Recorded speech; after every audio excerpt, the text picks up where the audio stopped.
G20 summit के समापन के बाद सऊदी अरब के क्राउन प्रिंस मोहम्मद बिन सलमान के भारत में रुकने की संभावना जताई जा रही है।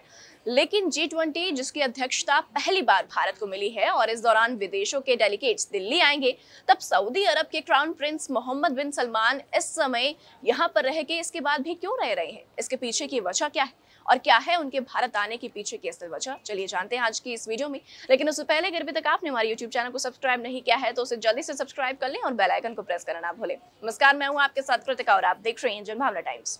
शिखर सम्मेलन के बाद 9 से 10 सितंबर को क्राउन प्रिंस के भारत के दौरे पर होने की बात कही जा रही है। वे 2019 में आखिरी बार भारत आए थे। वैसे आपको बता दें कि भारत के विदेश मंत्री एस जयशंकर ने सऊदी दौरे के दौरान क्राउन प्रिंस को भारत आने का न्योता दिया था। भारत सऊदी अरब को किसी अन्य मुस्लिम देश के साथ अपने रिश्ते के मुकाबले सबसे ज्यादा तरजीह दिखाई देता है।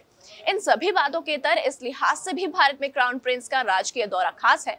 इकोनॉमिक टाइम्स की माने तो दोनों देश के उच्च अधिकारी इस दौरे के सभी आयामों पर चर्चा कर रहे हैं।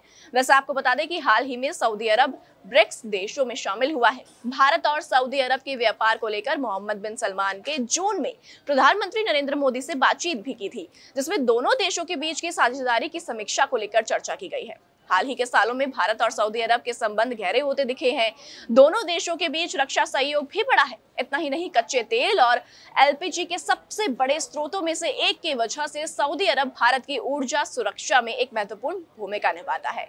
साल 2021-22 में दोनों देशों के बीच 42 बिलियन डॉलर का व्यापार भी हुआ था।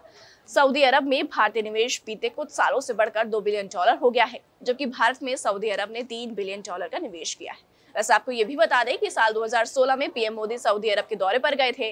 इसके बाद दोनों देशों के रिश्ते की शुरुआत नए सिरे से शुरू हुई थी। इसके बाद दोनों देशों के नेताओं की अध्यक्षता में स्ट्रेटेजिक पार्टनरशिप काउंसिल यानी कि एसपीसी की स्थापना भी की गई थी। और भी ऐसी वीडियोस को देखने के लिए आप जुड़ रहिए जनभावना टाइम्स के साथ। नमस्कार।